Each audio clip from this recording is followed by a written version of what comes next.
Welcome to a beautiful Lady Vaj game that I really want you to see because it's one of the better games I've played. It's also a kind of a struggling game, or one where I just try and figure out what I'm supposed to do, and as you can see, the format is a bit different. I'm doing a little bit of a voiceover here. Let me know what you think of this format down below as well, because I think this way I'm able to give way more info. But as you can see, a Lady Vaj, you're able to just get a pair, which I decided to level with. You could have stayed down with the Sun Bacon and the Naga and do some sort of Jeef curve.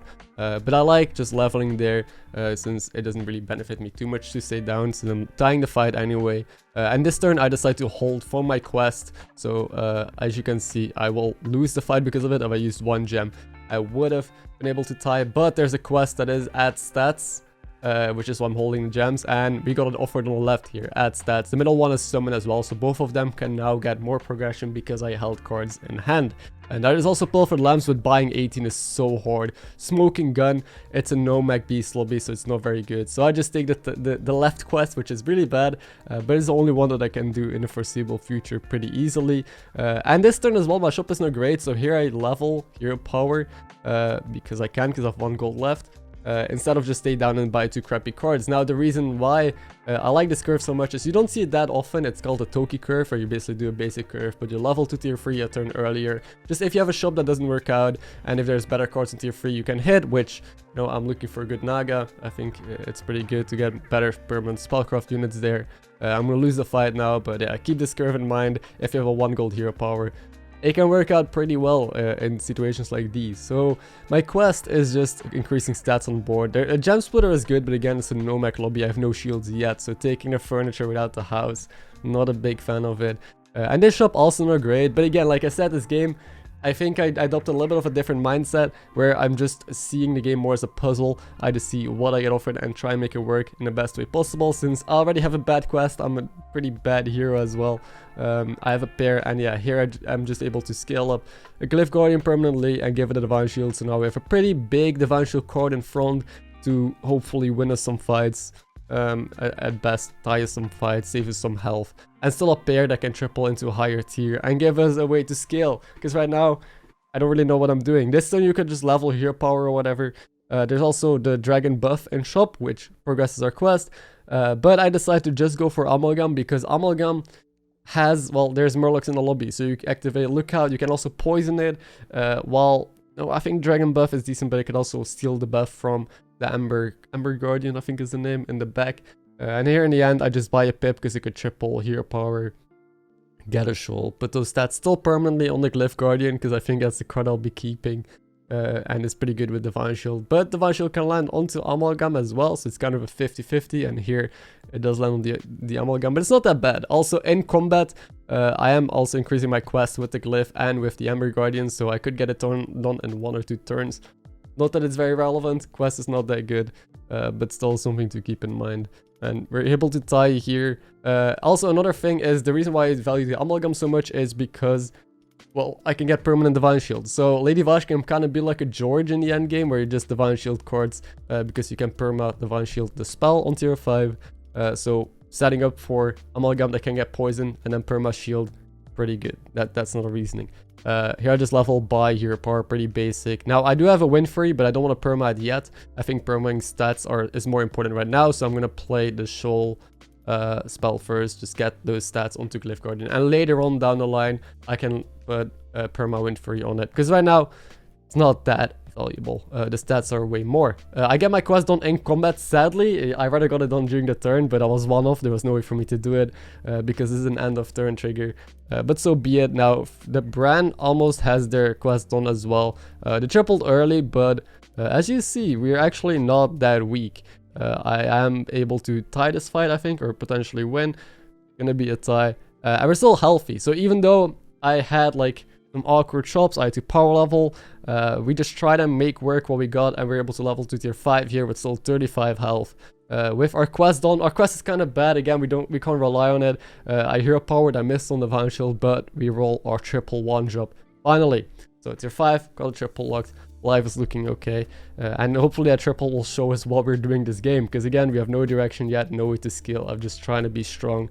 I put on my other... Yeah, I could have eaten a triple as well because of this quest. This quest actually does more harm than good because freezing a triple or a card I need could backfire. The Xyrella has a Hogger on the board with a quest that, well, could duplicate it. So we see someone that could potentially go APM Pirates.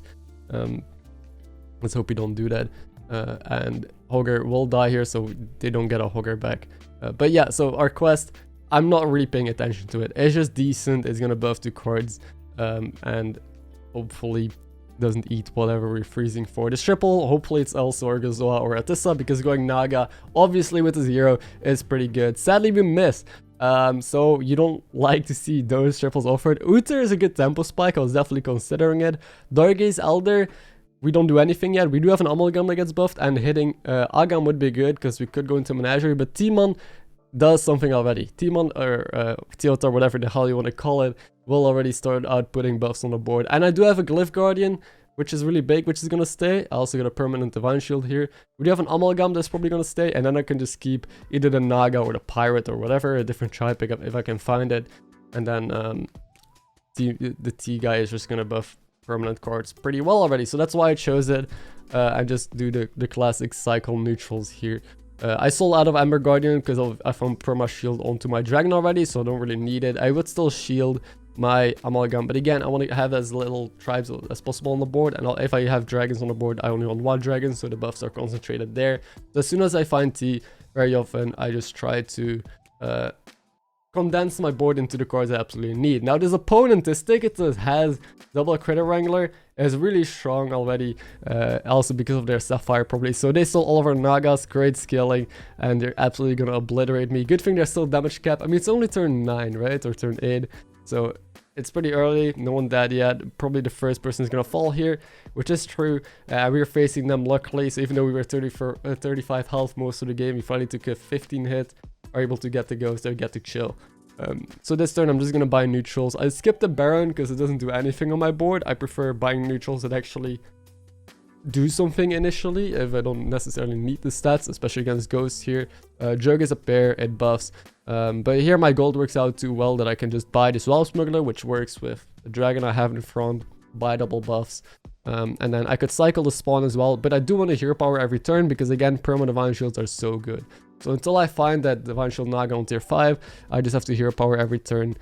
Sadly we missed. Shoal is not that many stats, so it's probably just going to be a taunt because I have no taunt on the board in case people are going to cleave me. Even though there's no beast and no max, again no cleave. And no wildfire actually. We do want to have a small taunt here, so I taunt Teotar because that will protect us against, let's say, a big Divine Shield that people lead with, which a lot of people have done already, which I'm doing myself as well. Now we're facing the Bran.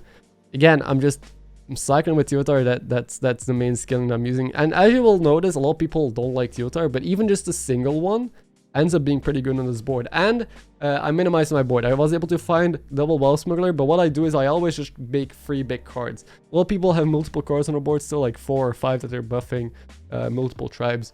But I really don't like that because now I'm very flexible.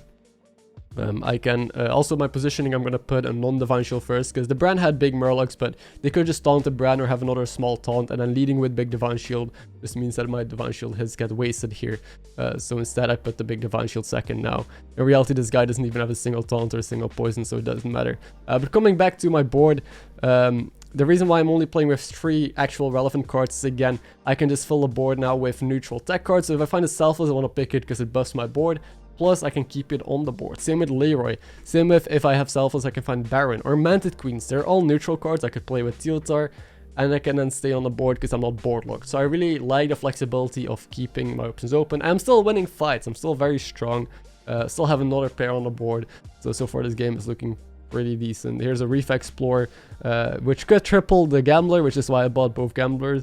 But it ends up being kind of nothing. We're facing the Tog though in first place.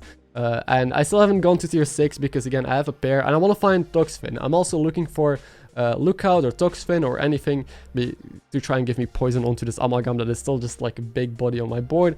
I'm able to hit a Lookout, so we just gotta pray here that it gets me what it just asked for, and it does. So there's a Toxfin. I will you know, be able to Hero Power as well, get a perma shield, second one, so now we can just perma shield, poison divine shield, the amalgam, and so now you can see the amalgam pick on tier 3 paying off already because I was looking so far ahead into the future of my board. Amalgam can scale if you hit at this for example. Shit. If I hit at this it would be able to scale. It fits on any board really, so beautiful. Now this dude has a lot of big Targosas and a massive golden Razorgore, so he has a really good looking board. But this Glyph Guardian, dude, you can just see it going in with win-free divine shield. It's absolutely beautiful. And then my big poison divine shield as well, being able to trade pretty well. And I guess this random like Naga in the back isn't super valuable, it just trades once here. We're able to win the fight. It's already a top 4. Just leveling to 5, taking the strongest options I get offered, making Glyph Guardian permanent, and then going with a T guy for scaling. And now basically what we want to do is close out the game and find proper tech. So I found a Selfless again and the Baron, and I can play these for buffs with the Teotar and the Leroy. So play these with buffs with Teotar, and on top of that, you know, they can stick on the board because I'm not board locked. I have like 4 cards that I can sell and replace with anything that's just gonna make me stronger, which I think is finally the time to do. I'm still on top of the lobby. And soon we could go to 6. Like you could go to 6 earlier to hit double Teotar if you really want to skill explosively, but I find that kind of overkill. Since on tier 5 you can still find Bran, and then Bran with Jugs or with Reef Explorers or all that good stuff is still gonna be a lot of scaling as well. I'd rather stay down and triple into multiple 6s, which is why I kept the double Valve Smuggler for so long. Now I'm not able to Hero Power here, but I mean I don't really need another perma shield. I'm freezing for the Toxfin. I could eat the Toxfin again, luckily I won the flip. And I'm lead with Leroy, which again is awkward with this quest. This quest is just kind of whatever, but it busts my Leroy out of blaster range, so that's I guess the big reason of leading with that, so that way blaster doesn't completely destroy me. My positioning works out great as well. Selfless is able to land back onto Amalgam. In case you are wondering why I put the Glyph Guardian so far back, it's because, well, it's just gonna suicide, right? It's attacking twice, it dies, and then Selfless doesn't really have good targets to land on. So I put my Poison Divine Shield first, then my Selfless, so the Selfless is more likely to land back onto the Poison.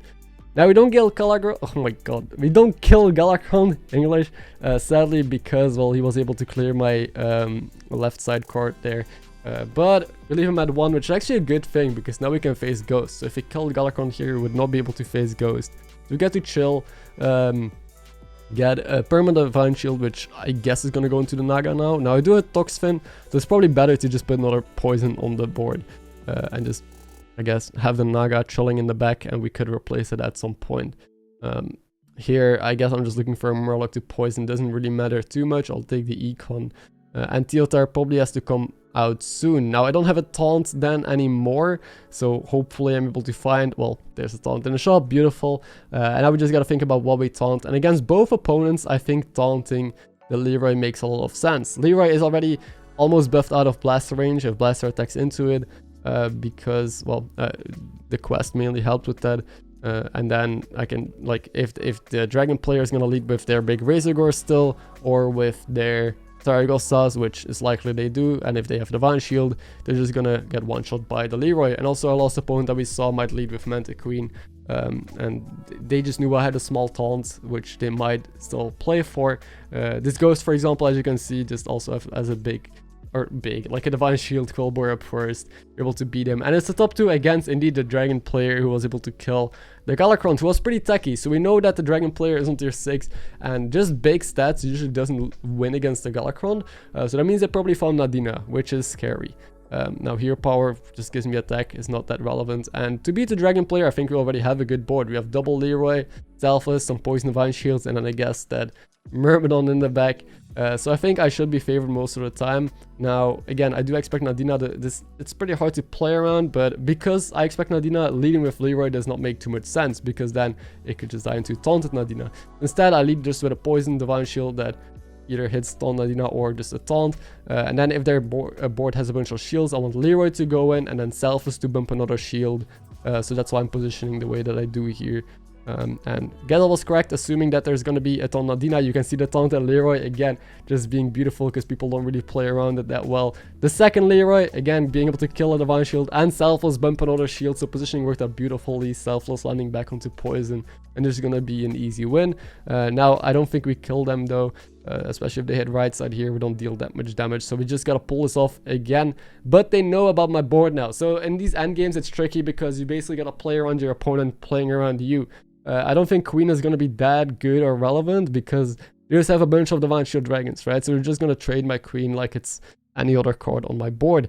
Instead, I'm mainly looking for Tunnel Blaster, I think, which would be a huge thing to obviously knock off those shields.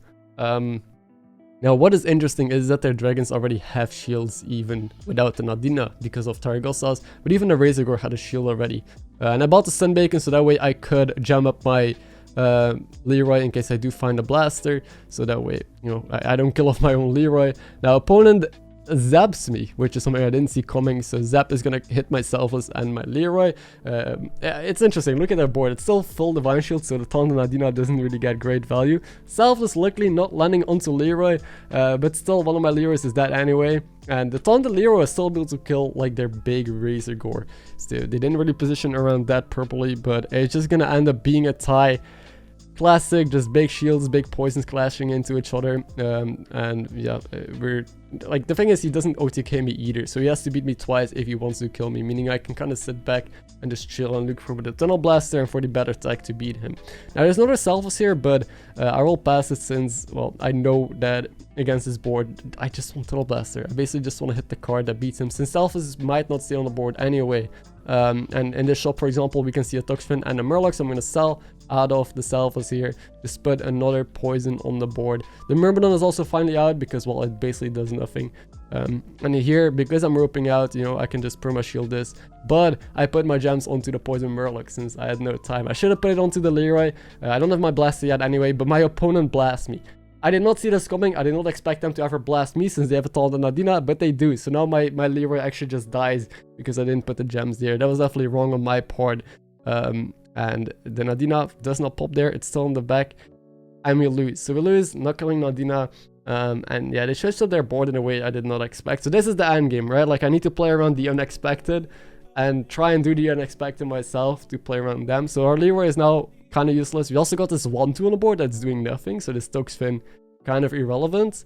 But I found a Savjz to replace it with, so I might have arguably gotten weaker this turn just because, well, a Poison Divine Shield is nothing in the face of a Blaster. But I took Windfree because now a Windfree Murloc with Poison could help me clear those taunts early on.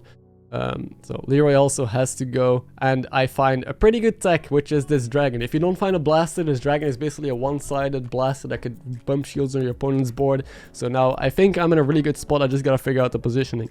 Leroy first, probably still a play, because I'm still expecting them to play around by Leroy, and they do have a really big Divine Shield taunt, and the Leroy value trades into Nadina anyway. And I'm gonna put my Windfree dragon and maybe Windfree Murloc before my I forgot the name of this dragon, this 3/6, to try and kill the taunt, so that way the 3/6 goes in the middle of the board, because otherwise, if my 3/6 just hits the side, I don't get great value of it. I really needed to go into the middle of the board, so he goes again first with Blaster, which is pretty lucky, because then Nadina still gets value. Missed a flip here. Second Nadina didn't get value. My Leroy is still alive, but yeah, my big dragon just dies into the taunt. And sadly, the dragon here was able to hit only one shield, and I do lose. I actually die, which I did not expect. I think this was a great end game. Maybe I should have put in one earlier, but the hits also were not really going my way. But hope you guys enjoyed this game. I think it was one of the better games and most beautiful games I've played, because it's just kind of taking whatever we get, taking a weird leveling curve. Setting up for Lady Vashj endgame with already looking at, in the future, of going with Poison Divine Shields, which is very likely, going to 5 early. Leveraging my health and just stacking, scaling with Demon, and seeing if I can counter my opponent. Hope you enjoyed it. Thank you for watching, and let me know what you thought down below.